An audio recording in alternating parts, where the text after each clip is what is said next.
오늘은 창세기 말씀을 함께 큰 개론을 잡아보도록 하겠습니다.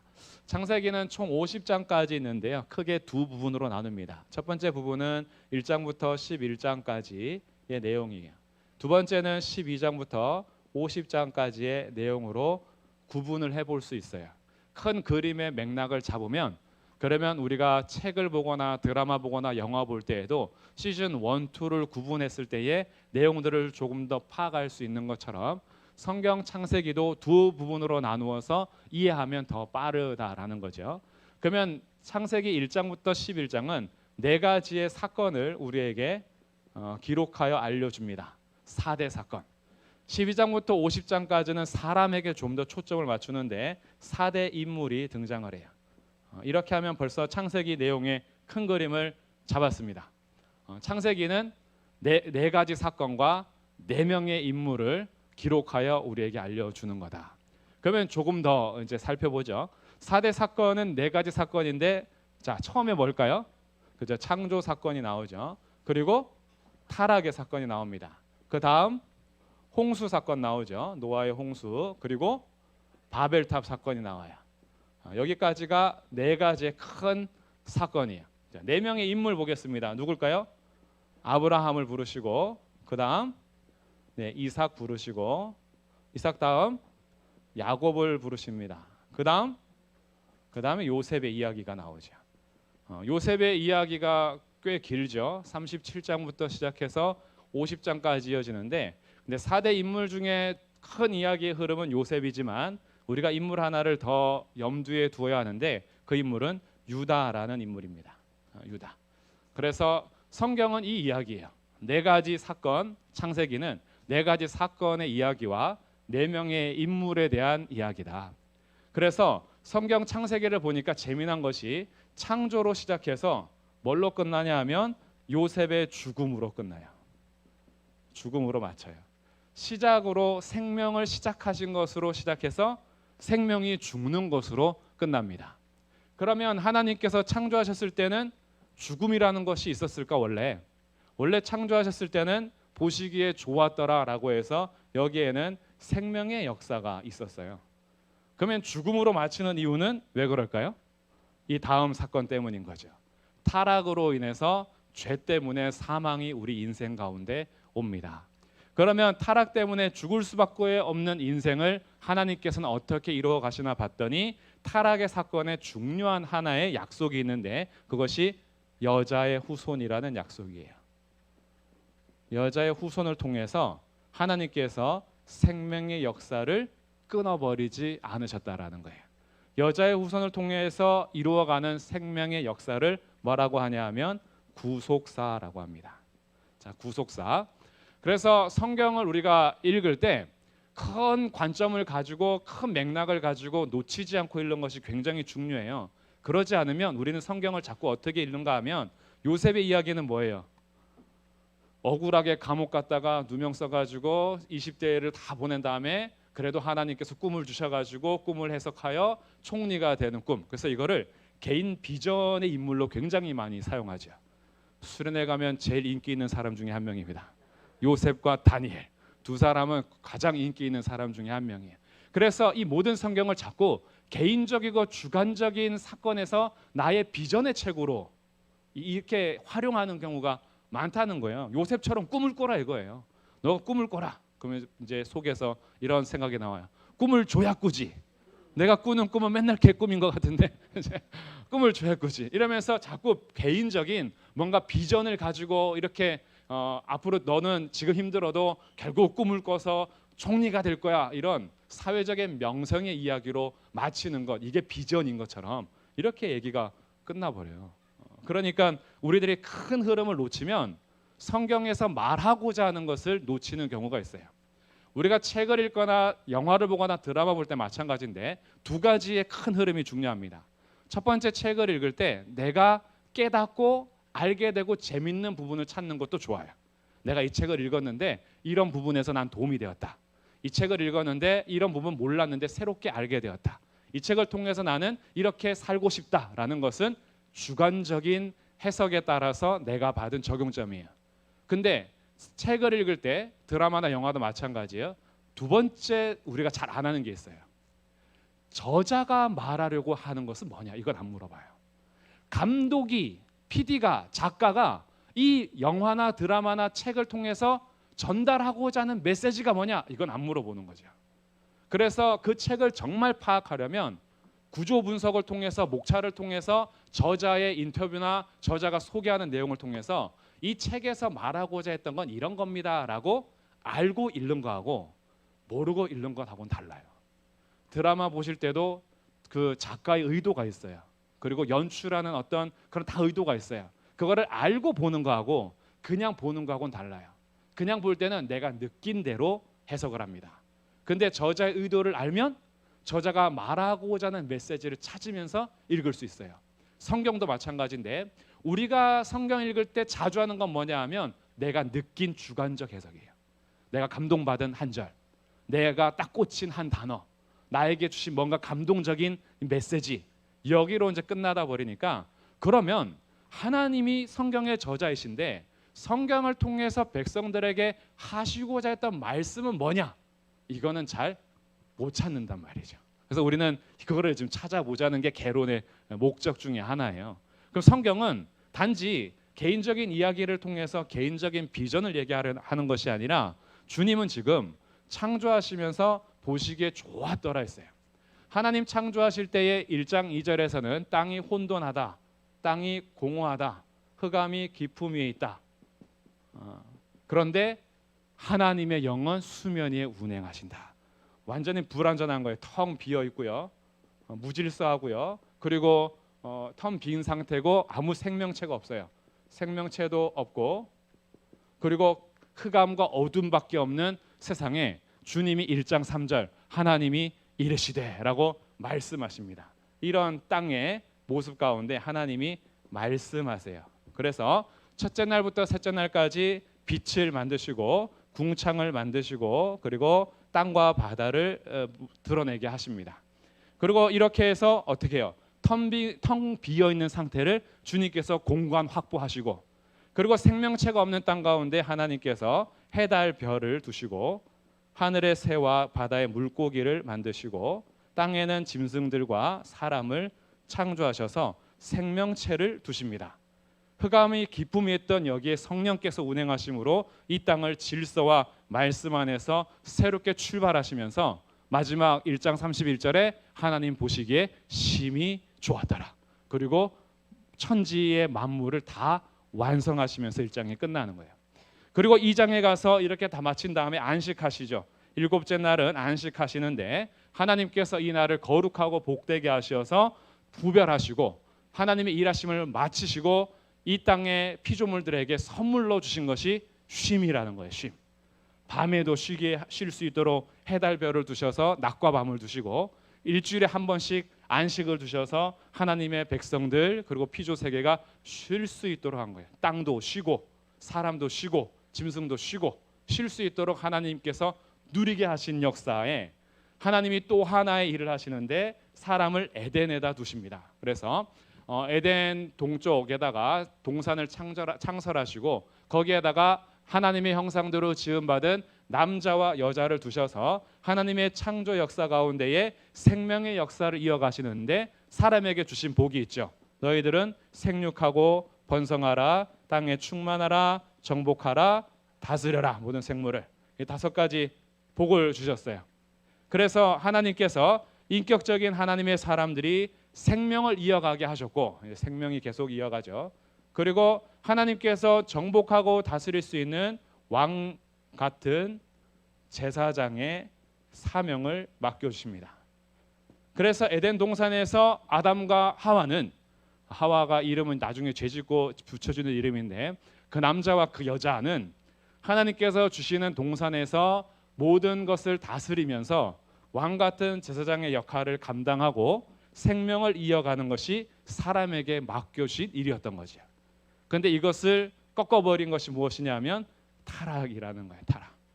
하나님의 명령에 순종하는 것이 아니라 뱀의 말에 순종하고 뱀을 주인으로 섬기는 그 시간과 사건을 통해서 하나님께서 왕 같은 제사장의 사명을 잃어버린 아담과 하와를 동산에서 쫓아내십니다. 원래는 아담과 하와를 통해서 예배와 생명의 역사가 쭉 이어져야 돼요. 그럼에도 불구하고 하나님께서 계속 연결하시는 것이 있는데 생명의 역사는 이어가게 하셨어요. 그러니까 보존하게 하시는 거죠. 그래서 주님께서 이렇게 죄로 인해서 죽을 수밖에 없는 인생에 약속하시는 장면이 창세기 3장 15절 여자의 후손이라는 거예요. 여자의 후손이 오셔서 너희들의 모든 이 축복을 뺏어간 뱀의 머리를 짓밟아 버리고 상하게 해서 이긴다. 이제 그래서 여자의 후손이 오시면 우리를 온전히 구원해 주실 분으로 약속하십니다. 이거를 구속사라고 하는 거예요. 그래서 성경의 큰 흐름에서 우리가 놓치지 말아야 될 저자의 의도는 성경에서 예수 그리스도 여자의 후손 구원의 역사를 살펴볼 줄 알아야 되는 거예요. 하나님이 구원을 어떻게 이루어 가시는가. 그렇게 해서 이루어 가시는데 이 구속사는 무엇을 통해서 이루어 가시냐 하면 약속을 통해서 이루어 가십니다. 이 약속이 중요해요. 이게 언약이라는 말로 우리가 종종 들을 수 있는데 이 언약은 유언이라는 의미도 같이 갖고 있는 그런 말이에요. 하나님께서 약속을 통해서 생명을 걸고 이 역사를 이끌어 가시는 겁니다. 그래서 우리가 예수님 오시기 전에 성경을 뭐라 그러죠? 구약, 이게 옛 언약이에요. 옛 언약. 그리고 예수님 오신 이유를 신약, 새 언약이에요. 그러니까 성경 자체를 언약서로 부르는 거예요. 우리는 하나님께서 약속하신 것에 따라서 이루어 가시기 때문에 사람은 계속 실패하고 사람의 믿음은 불충분하고 사람이 하나님께 순종하는 역사는 계속 뒤집어지는데 하나님은 약속을 통해서 구원 역사를 포기하지 않고 계속 이루어 가십니다. 그래서 홍수 때에도 하나님께서 약속을 보여주시는데 첫 번째 약속이 방주 언약이에요. 이 세상이 다 타락했으나 하나님께서는 노아와 그의 가족을 구원하겠다라고 방주를 약속하시죠. 이거는 구원 약속이에요. 두 번째 약속은 홍수가 다 끝난 다음에 모든 생물들하고 하는 약속인데 그 약속을 무지개 약속이라고 합니다. 이 무지개 약속은 인류를 보존하시겠다는 하나님의 약속이에요. 그러니 구원 역사와 보존 역사는 같이 갑니다. 하나님께서 만약에 구원만 하신다면 신자들만 남아 있겠죠. 그런데 신자가 아닌 이 모든 인류도 주님은 보존하기로 은혜를 베푸셨어요. 그럼에도 불구하고 심판은 있습니다. 하나님의 심판이 전체적인 심판은 마지막 때로 미뤄졌지만 하나님이 아주 심판 안 하는 건 아니에요.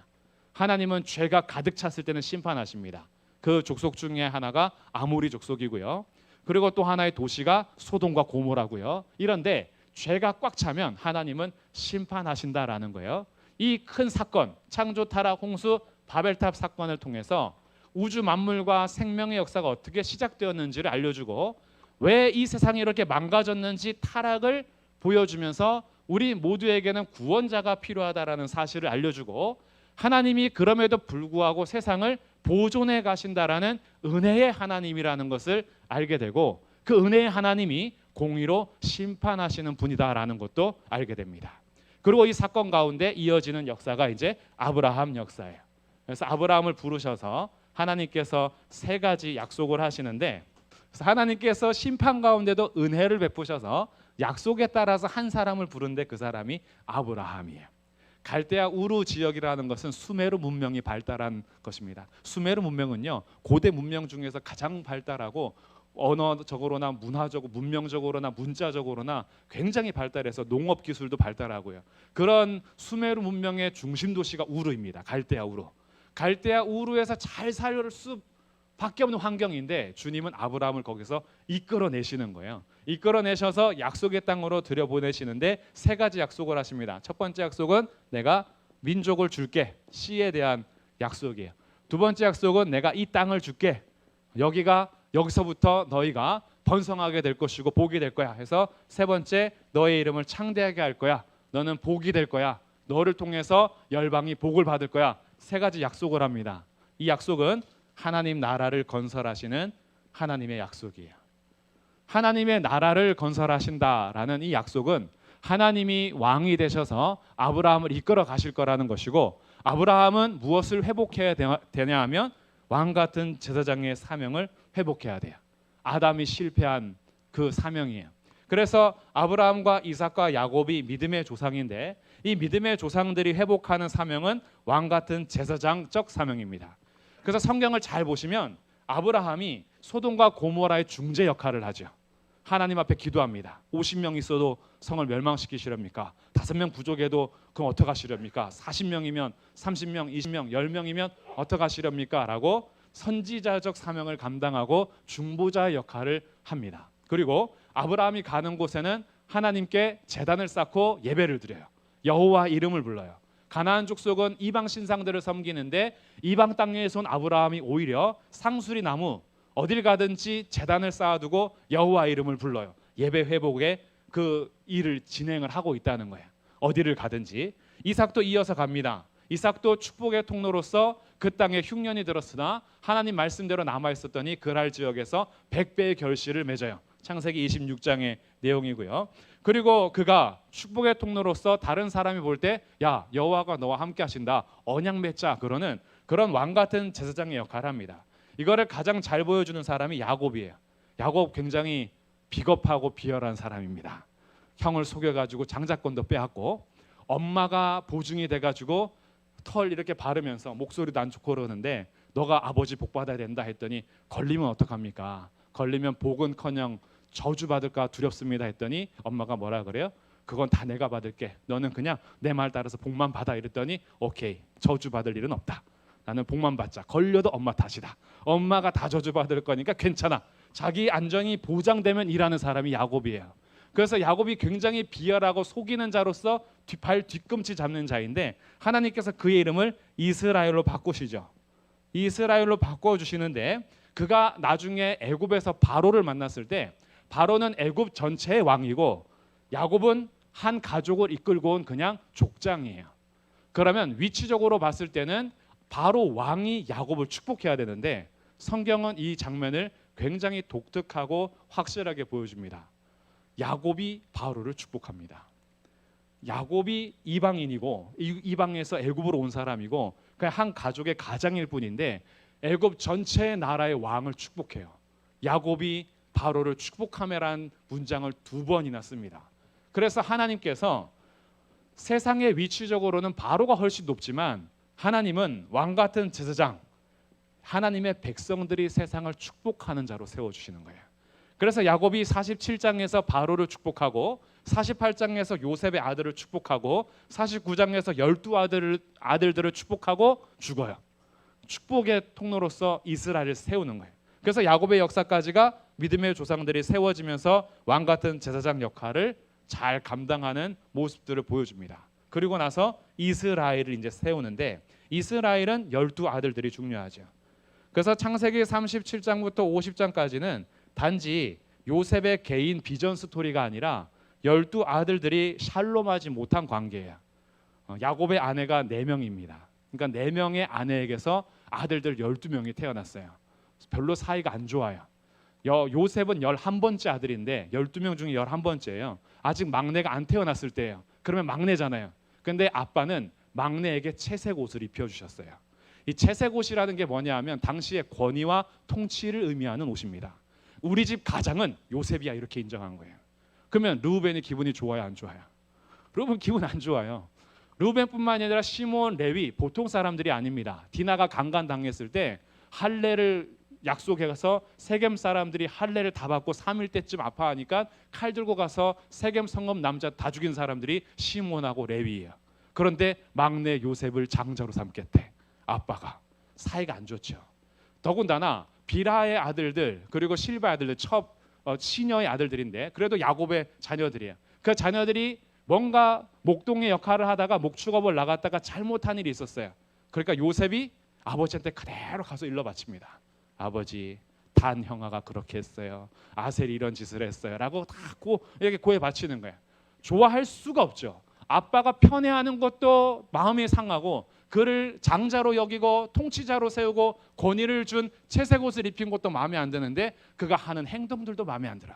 근데 어느 날 꿈을 꿨네요. 형들이여 와보세요. 내가 꿈을 꿨는데 형들의 단이 나한테 절하더이다. 이게 무슨 꿈이 이게? 형들 속이 뒤집어지는 거죠. 그러다가 또 다음 날은 형들의 별이 나를 둘러싸고 해와 달이 둘러쌌는데 내 별에 절하더이다. 무슨 꿈일까요? 속이 뒤집어져서 12아들들이요 샬롬할 수 없는 관계예요.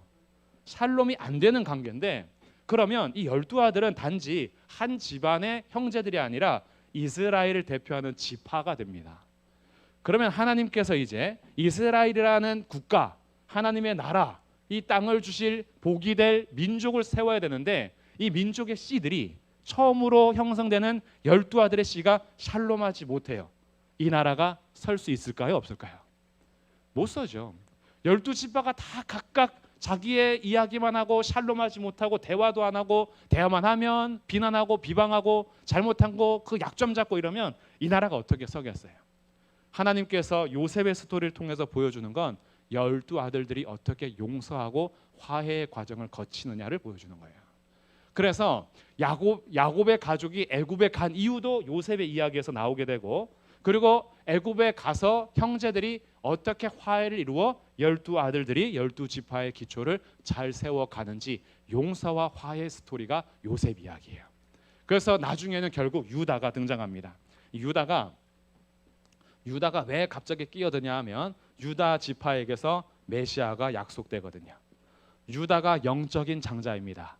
혈통적으로 장자는 루벤이고, 아버지가 인정한 진짜 장자는 요셉이고, 하나님께서 세우신 장자는 유다예요. 그래서 유다 지파에게서 영원히 다스릴 왕 메시아가 등장하는데, 이 유다 이야기가 요셉 이야기에서 굉장히 중요하게 자기 삶을 드러냅니다. 형제들을 대표해서 그가 나중에 베냐민 대신 담보물이 돼요. 은잔 사건인데요. 이 은잔 사건인 요셉이 은잔을 베냐민 자루에다가 숨겨두고 걸린 그는 우리 노예될 거야 라고 한 장면이에요. 그런데 유다가 베냐민이 걸린 그것을 가지고 대표로 나가서 내가 담보물이 되겠으니까 베냐민은 보내주고 나를 대신 노예 삼으십시오 라고 하는 장면이죠. 형제들이 그럴 살로하는 관계가 아니었어요. 누가 누구를 대신해서 담보물이 되고 자기 생명과 바꾸고 이런 형제들이 아니에요. 근데 이런 과정을 통해서 12아들들이 요셉에게 했던 죄악들을 스스로 뉘우치게 됩니다. 자기들이 애굽에서 이런 일을 겪으면서 우리가 왜 이런 일을 겪을까? 하나님이 우리 죄를 찾으신 거예요. 우리가 내 동생 요셉이 구덩이에서 울고 불며 애걸할 때에 우리가 그 귀를 막아버리고 노예에다 팔아버렸잖아. 그 죄를 하나님이 지금 찾으시는 거야. 죄에 대해서 인식하게 돼요. 20년 이상 지났을 때입니다. 그들의 마음에서 해결되지 않은 죄의 문제, 하나님께서 이 스토리를 통해서 우리의 죄의 문제를 발견하게 하시고 인식하게 하시고, 그래서 그 죄를 고백하게 하고 용서를 구하게 하는 사건이에요. 그래서 화해와 용서는 그냥 덮어버리는 것이 아니라 죄를 발견하고 인식하게 하고 그 죄에 대한 형벌을 마땅히 받아들이는 자세까지 가는 것이 잘못한 자들의 용서 구함이에요. 그런 사건들을 통해서 결국 용서가 되는데, 그 용서의 역할을 했던 대표가 유다이고요. 이 유다의 담보는 유다 지파 다윗의 자손 예수 그리스도께서 우리를 대신하여 담보물이 되심으로 나중에 연결이 됩니다. 주님이 우리를 대신해서 담보가 되신 거예요. 이런 사건을 통해서 이 12형제가 화해하고 용서하면서 맨 끝에 50장에서는 요셉이 내가 하나님을 대신하겠습니까? 라는 형제들의 불안함을 해소시켜주고 그들의 가족을 책임지는 것으로 마무리하고 있어요. 그리고 요셉은 또 결국은 죽게 됩니다. 그래서 이 장면인 거죠. 하나님을 대신하지 않는 자로서 창세기의 용서와 화해가 끝나는 거예요. 우리들은 보통 잘못한 자들에게 재판관 역할을 하면서 내가 심판을 내리고 형벌을 내려야지만 그것이 옳은 일로 보는 거죠. 근데 창세기의 스토리는 마지막에 요셉이 하나님을 대신하지 않고 형제들이 자기를 팔아버린 사건을 하나님의 관점에서 인생을 해석함으로 하나님이 당신들 앞서 나를 보내신 겁니다. 왜? 생명을 구원하기 위해서 나를 애굽에 보내신 것은 하나님이십니다. 그러니 내가 어찌 하나님을 대신하겠습니까? 잘못한 것을 선으로 바꾸신 우리 하나님의 역사를, 그것을 거부하고 내가 어떻게 높은 자리에 있다라고 해서 형제들에게 형벌을 가하고 하나님을 대신하는 심판자 자리에 서겠습니까?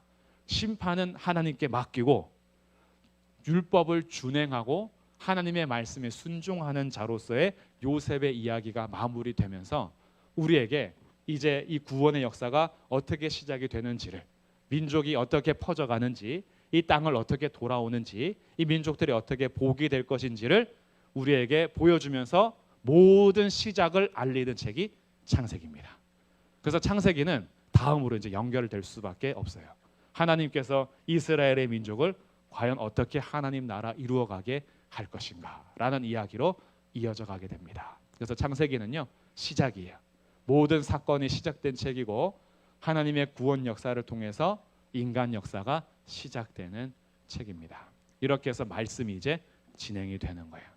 오늘도 우리가 이 개론을 통해서요, 먼저 적용하고 싶은 것은요, 우리의 혼돈하고 공허한 삶을 질서를 잡고 채울 수 있는 것은 하나님의 말씀입니다. 우리의 삶이 요즘에 뭔가 텅 비어 있는 것 같고, 그리고 뭔가 목적도 없는 것 같고 목표도 없는 것 같아서 조금 우리의 인생이 허망하게 여겨지십니까? 말씀의 빛이 들어와야 될 때예요. 우리의 삶이요, 말씀에서 벗어나면 쳇바퀴 도는 것 같은 인생이 아무 의미가 없어져요. 내가 왜 사는가 그래요. 근데 주의 말씀이 들려지기 시작하면 그의 삶에 하나님의 빛이 비추어져서 내 삶이 결코 헛되지 않고 쓸데없지 않다라는 것을 알게 됩니다. 하나님이 우리를 하나님의 형상대로 만드셨어요. 그리고 우리가 어디에 있든지 우리들에게 생명의 역사를 이어가게 하시고 왕 같은 제사장의 역할을 감당하게 하십니다. 이렇게 부름받은 사람들이 성도요, 교회인 거예요. 그래서 교회는 우리에게 맡겨진 일이 있어요. 사회적 직위와 상관없이, 연봉의 어떤 액수와 상관없이, 우리의 건강이나 나이에 상관없이, 성별에 상관없이 하나님은 우리를 왕 같은 제사장으로 세우셔서 교회를 통하여서 하나님께서 이 땅 가운데 복을 흘러가게 하시는 존재가 바로 저와 여러분입니다. 이런 시작을 하신 분이 하나님이시고 죄악의 역사 가운데서도 포기하지 않고 예수 그리스도를 보내주셔서 약속대로 하나님의 나라를 이루어 가시는 분이 우리 하나님의 역사인 거예요. 그래서 창세기를 통해서 우리는 소망을 갖습니다. 어떤 소망을 갖냐 하면 주님이 우리의 소망입니다. 그 하나님이 이번 한 주도 우리 성도님들을 이끌어 가실 것이고 우리 인생의 역사의 주관자가 되어 주실 것입니다. 한 주를 사는 동안에 말씀 붙드십시오. 말씀을 듣기 위해서 애쓰십시오. 나 바쁜 일상 속에서 바쁘다고 넘어가지 마시고 하나님 말씀의 빛이 비춰지지 않으면 혼돈하고 공허하고 흑암이 깊음이 있을 뿐이다 라는 것을 알고 하나님 말씀의 빛을 저에게 주시고 하나님의 빛을 받아 제가 생명의 통로 역할, 왕 같은 제사장 역할을 감당하는 교회가 되게 하옵소서. 이렇게 기도하면서 한 주를 멋지게 행복하게 주의 뜻 안에서 걸어가시기를 주님의 이름으로 축복합니다.